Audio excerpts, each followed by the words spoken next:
Il permettait au peuple conquis de conserver leur structure administrative, aux chrétiens et aux juifs d'observer leurs lois religieuses.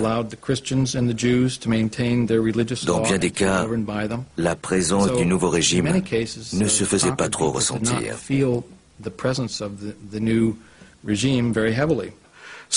Il est certain que pour des individus exploités ou tyrannisés par un clergé oppressant, voire parasite, l'idée d'une religion indépendante de tout sacerdoce a dû paraître très séduisante.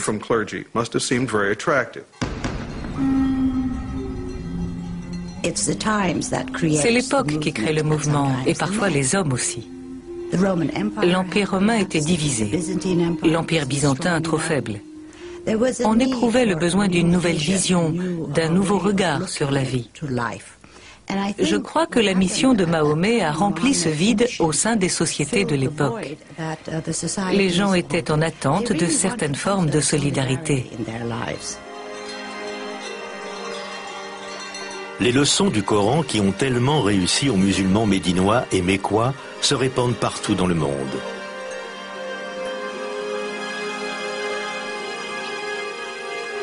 Lors de la conquête de la Syrie, les musulmans accomplissent leur prière du vendredi dans l'église Saint-Jean-Baptiste de Damas, laissant aux chrétiens leur service du dimanche.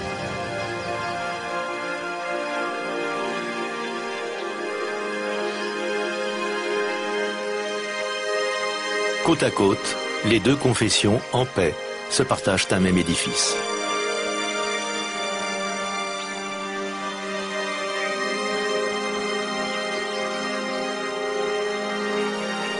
Puis, s'étant accrue, la communauté musulmane rachète aux chrétiens leur vieille église, sur le site de laquelle elle érige une immense mosquée.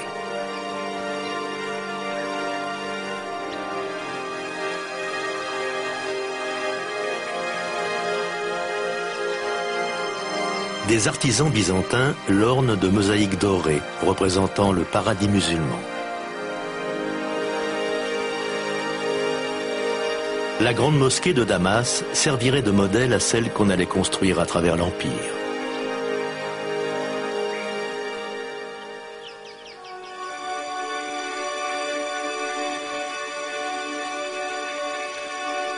Les Arabes ont transformé les terres conquises, conservant, améliorant ou développant les infrastructures existantes.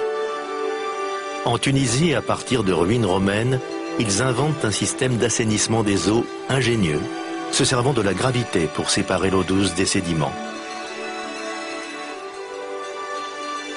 Ce système comprenait entre autres ces deux bassins qu'ils ont construits hors des fortifications. L'eau douce et propre se déversait dans le plus grand des deux bassins, où elle était alors distribuée par des canalisations dans la ville.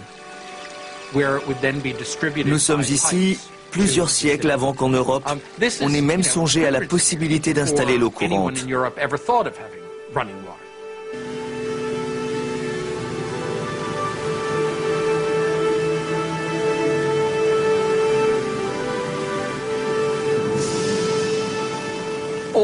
Partout, on trouve des procédés pour faire venir l'eau des montagnes, où il y en avait plus que dans les plaines. Ainsi renaissent des systèmes d'irrigation compliqués, dont on remplit d'eau les anciens aqueducs de pierre.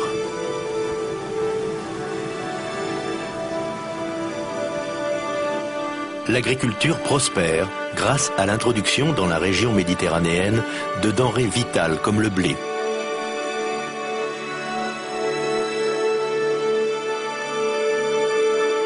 Mais c'est dans la ville sainte de Jérusalem que les musulmans signent leur exploit le plus monumental. Le premier chef-d'œuvre de l'islam est le dôme du rocher. Il a été construit dans une ville déjà sainte pour les chrétiens et les juifs. Le monument est spectaculaire. La signification de ce lieu saint, comme celle de la Mecque et de la Kaaba, remonte à Abraham ou Ibrahim. C'est sur le rocher que renferme le sanctuaire qu'il aurait sacrifié son fils. Le bâtiment est censé rivaliser en beauté avec l'église du Saint-Sépulcre, située non loin de là où Jésus aurait été enterré. Le dôme du rocher se signale par sa perfection. On révérait ce site comme un lieu tenu pour sacré par Abraham et Isaac. Imaginez ces nouveaux venus qui s'emparent de ce terrain de premier ordre.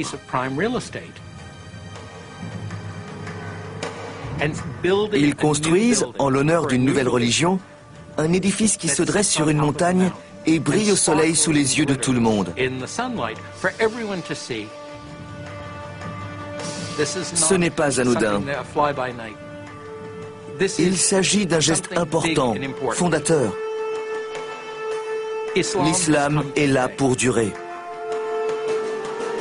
En un siècle, la vision de Mahomet a transformé les cartes spirituelles et politiques de la planète. Ses fidèles ont établi un empire plus vaste que celui des Romains. Mais le prophète disparaîtra trop tôt pour le voir.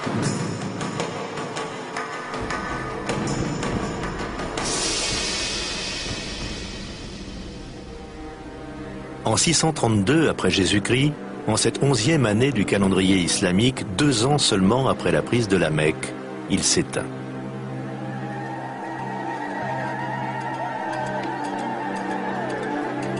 À Médine, le désarroi est profond. Des jours durant, la ville endeuillée se livre à des cérémonies funéraires. On sait qu'il a demandé à être enterré très simplement, sans aucune inscription sur sa tombe.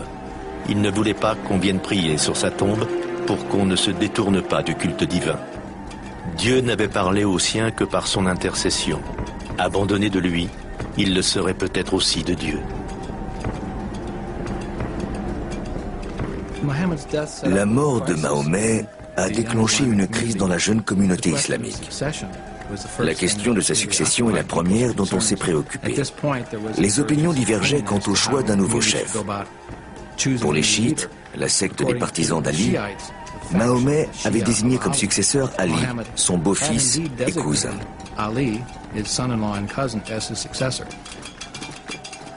Selon l'opinion qui a fini par l'emporter, celle des sunnites, Mahomet n'avait pas de son vivant choisi de successeur. Il s'était borné à dire « Quand je ne serai plus, choisissez l'un de vos pères parmi les aînés ». De la maison est sorti un homme qui allait lui succéder, Abu Bakr. Il s'est adressé aux autres et a déclaré « Si vous vénérez Mahomet, sachez qu'il est mort. Si vous vénérez Dieu, sachez qu'il est éternel. » Sa force et son influence profonde, l'islam l'attire du pouvoir fédérateur d'un Dieu unique, miséricordieux et compatissant, et d'un peuple soudé par une religion commune.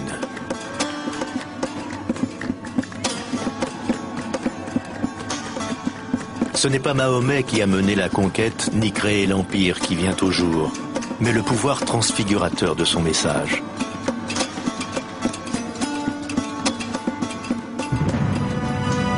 Il en jaillirait une source de savoir qui bouleverserait l'humanité, à mesure que l'islam étendrait loin sa sphère d'influence.